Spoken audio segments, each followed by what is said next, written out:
Creo que no había yo platicado con ustedes desde julio del año pasado.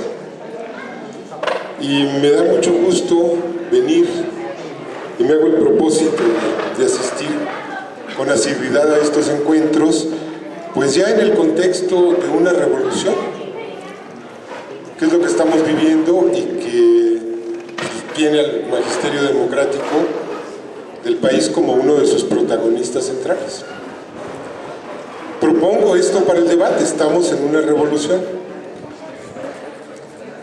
No es una revolución violenta, no es una revolución armada, no es una revolución socialista, es una revolución neoliberal. No sé si vamos a terminar en una revolución anticapitalista, porque me encanta el anticapitalismo, pero pues está todavía muy difícil definirlo. Es una idea que se está construyendo apenas. Entonces podemos decir, sin temor a equivocarnos, que es una revolución anti y post-neoliberal. Estamos montados en el curso de la historia nacional y de la mundial. El neoliberalismo se acabó en México y en el mundo. Miren ustedes lo que pasa con Trump. Trump no es un neoliberal, ¿eh? Cuidado con eso. Él también es un posneoliberal. De derecha, fascista, racista, pero es un posneoliberal que responde a la crisis terminal del neoliberalismo. ¿Han ustedes escuchado o leído a Trump hablando de capital financiero? ¿Verdad que no? Él habla de capital industrial. ¿Lo han escuchado defendiendo el libre comercio? Para nada, al contrario, quiere acabar con el libre comercio. Es un intento de superación del neoliberalismo por la derecha. Lo mismo pasa con Bolsonaro en Brasil. Lo mismo pasa con la salida de Gran Bretaña de la Unión Europea. Son reacciones de la derecha ante una crisis terminal. Cuando se intenta prolongar, darle vida artificial al neoliberalismo, pues pasa lo que está pasando en Argentina. Se crea una crisis terrible porque el neoliberalismo ya no puede operar. Está superado. Entonces, estamos en armonía con lo que está pasando en el mundo, pero México es el primer país que se plantea una salida de izquierda al neoliberalismo. Una salida con sentido popular, con sentido social, con sentido nacional. Y esa es la revolución que estamos haciendo. ¿Cuáles son los ejes propuestos de esa gran transformación? Bueno, el primero es separar el poder económico del poder político, es decir, desactivar a la oligarquía que se apoderó del país, de las instituciones, de la industria energética, y que ya había dado un zarpazo al sector educativo y que preparaba su zarpazo a todo el sector médico, a todo el sector de salud, ¿no? Que avanzó mucho en el desmantelamiento de Pemex, de la CFE, que avanzó mucho en la entrega del territorio nacional a los intereses transnacionales. Bueno, tenemos que contener a esa oligarquía, y para contenerla tenemos que romper el vínculo entre poder político y poder económico, y pues tenemos la facilidad, por así decirlo, de que ese vínculo es invariablemente corrupto. Entonces, combatir la corrupción es romper el correlato entre la fortuna y el liderazgo político, entre el capital y el cargo, entre la empresa y la votación que se consigue. Porque si ustedes se fijan, pues ya para 2012 Pues todos los políticos eran empresarios y todos los empresarios eran políticos y ya era un círculo absolutamente cerrado. Se había cancelado la movilidad social desde tiempo antes. Se había cancelado la redistribución de la riqueza, les parecía un disparate. Se había cancelado la visión del agro no como un problema, sino como la solución del país, que siempre ha sido la solución del país, el campo. Nos ha dado de tragar, ha financiado los crecimientos urbanos, nos ha dado cultura, nos ha dado arraigo, nos ha dado riqueza, nos ha permitido conservar lo que todavía se conserva en términos ambientales. Y los neoliberales hablaban, no del campo, hablaban del problema del campo. ¿Cómo resolvemos el problema del campo? Pues ellos crearon el problema del campo. Ellos transformaron al campo en un problema. Cuando lo vaciaron, cuando mandaron a unos 8 millones de campesinos a ver qué hacían en el sector informal en las ciudades, en Estados Unidos o en la delincuencia organizada, pues ¿por qué no les dejaron más salida, no?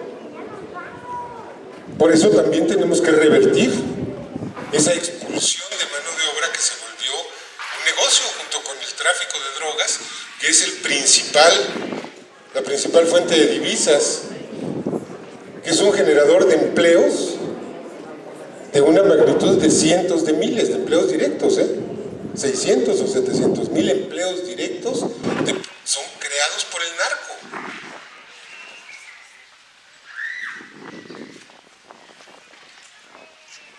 Y tenemos que poner un poco de pie este país que está de cabeza, pues. Porque si hablamos de Odebrecht, o si hablamos de OHL, o si hablamos de la estafa maestra, estamos hablando de lo mismo que del cártel de Sinaloa, que de la familia michoacana, es decir, la conjunción de poder económico y poder político. Nada más que unos usan traje y corbata y otros no. Pero es lo mismo. Y conviven. Eso que llaman la delincuencia organizada, pues convive con los financieros, convive con los banqueros, convive con los políticos, porque ¿quién les daba el dinero? ¿Quién les entrega los territorios, el control de los territorios? ¿Quién se los subcontrata? ¿Quién les entrega la concesión de ejidos, de municipios, de estados enteros? Vimos cómo el fiscal de Nayarit, por ejemplo, este cuate se llamaba Beitia, pues era el fiscal y al mismo tiempo era la cabeza del narco. Y no solo del narco, de la extorsión, del robo de vehículos, del secuestro, etc. Estamos viendo en Veracruz cómo Miguel Ángel Yunes dejó atornillado y clavado con cola loca al escritorio de fiscal a un delincuente que se llama Winkler, e hizo que aprobaran que su cargo iba a durar creo que 9 años. ¿Para qué? Pues para que le cuidara las espaldas a él, a Duarte, a Fidel Herrera.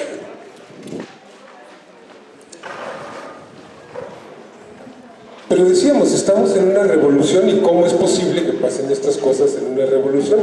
Bueno, es que la revolución es una disputa por el poder, desde posiciones de poder. Tenemos la presidencia de la República, no les quepa duda. Tenemos secretarías, tenemos regidurías, presidencias municipales, algunas gubernaturas, curules en el Senado y en la Cámara de Diputados, pero no tenemos el poder, No hemos conquistado el poder. López Obrador habla del elefante reumático, ¿no?, para referirse a ese aparato de Estado.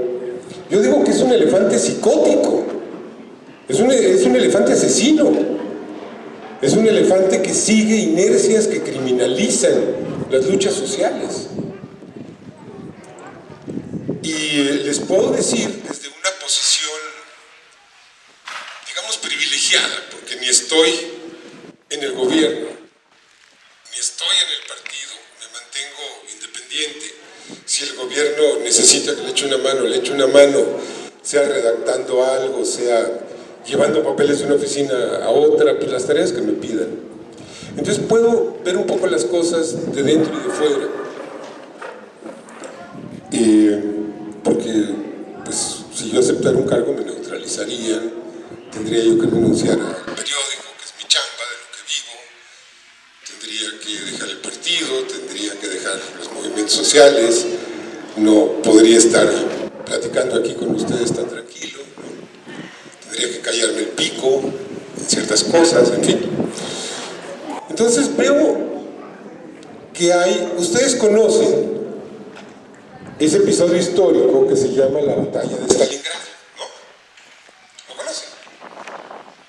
Es el momento en que el ejército alemán es detenido en su avance por las fuerzas soviéticas en una ciudad y deciden los soviéticos entregar la ciudad, la destrucción de la ciudad, con tal de detener el avance de la máquina de guerra alemana. Y esa máquina de guerra, que está acostumbrada a victorias rápidas y fáciles, de hecho se llama la guerra relámpago, la Wehrmacht, se encuentra empantanada en una ciudad que no puede tomar y de la que tampoco se puede retirar. Y empieza entonces una batalla que ya no es una batalla de tanques ni de aviones, es una batalla edificio por edificio, departamento por departamento, cuarto por cuarto, que termina librándose a bayonetazos y a mordidas. Y así estamos. Estamos librando una batalla por el poder, institución por institución, oficina por oficina, escritorio por escritorio, oficio por oficio. No podría ser de otra manera, porque pues cuando llegamos a la presidencia, pues no teníamos un equipo como para agarrar a todo el aparato burocrático del gobierno y reemplazarlo completamente por otro. Eso no se puede, y además no sería correcto, no sería justo, y además sería, creo que hasta ilegal, pues tendríamos que correr sindicalizados, o sea, eso es una barbaridad. Entonces nos tenemos que ir infiltrando, tenemos que ir buscando las maneras de hacer avanzar el proyecto de la 4T. Y miren, estamos rodeados de enemigos. El INE es el enemigo. ¿Para qué nos hacemos güeyes? La Comisión Reguladora de Energía es el enemigo. Sigue con lógicas peñanietistas. El Instituto Nacional de Acceso a la Información, el Instituto Nacional de Competitividad, el Instituto Nacional de Evaluación, que todas estas cosas, y si mucho me apura, luego el INEGI, luego la CNDH, se comportan como el enemigo. Ustedes han oído hablar de una cosa que se inventó el sexenio pasado que se llama Sistema Nacional Anticorrupción, ¿no? Son como 7 dependencias, 7 oficinas. Bueno, ¿quién está dando la batalla contra la corrupción? Ellos no. Lo está dando la Unidad de Inteligencia Financiera, le está dando la Secretaría de la Función Pública, le pasan la chamba a la Fiscalía, que es autónoma, la está dando la Auditoría Superior de la Federación, que es parte del Legislativo, es un órgano desconcentrado de la Cámara de Diputados. Y estos a su vez se lo tienen que pasar al Judicial, del que mejor ni hablo, porque ya saben cómo está el Poder Judicial. El Poder Judicial ha servido para encubrir a los culpables y para criminalizar a los inocentes. Entonces, estamos en medio de una guerra muy intensa. No es a balazos, pero es guerra. Despiadada, sin tregua, implacable, por el control del país. Creo que es muy importante definir esto, porque si no, no se entiende nada. Si no, no se entiende, por ejemplo, bueno, ¿y por qué no borran la reforma energética? Pues porque no se puede, porque no hay correlación de fuerzas, porque se tiene que avanzar y se tiene que avanzar con las leyes heredadas. Porque si nos metemos, imagínense, a cancelar todos los contratos de gasoductos, plantas eléctricas, de madres estas eólicas, pues nos metemos en un broncón jurídico y nos empantanamos allí. ¿Qué pasó con la reforma educativa? Bueno, pasa que hay correlaciones de fuerzas muy contradictorias que van llevando la iniciativa a un lugar totalmente insatisfactorio, absurdo.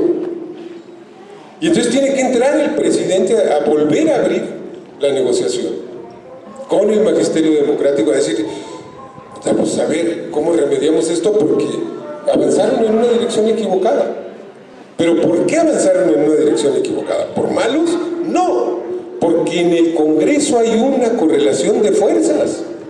Y era reforma constitucional y necesitábamos una mayoría calificada. Y entonces en esa negociación se pierde el sentido de lo que siempre se exigió, que fue la derogación de la llamada reforma educativa de Peña Nieto. Entonces entra López Obrador a abrir otro espacio para que se pueda avanzar por ese espacio. Yo considero que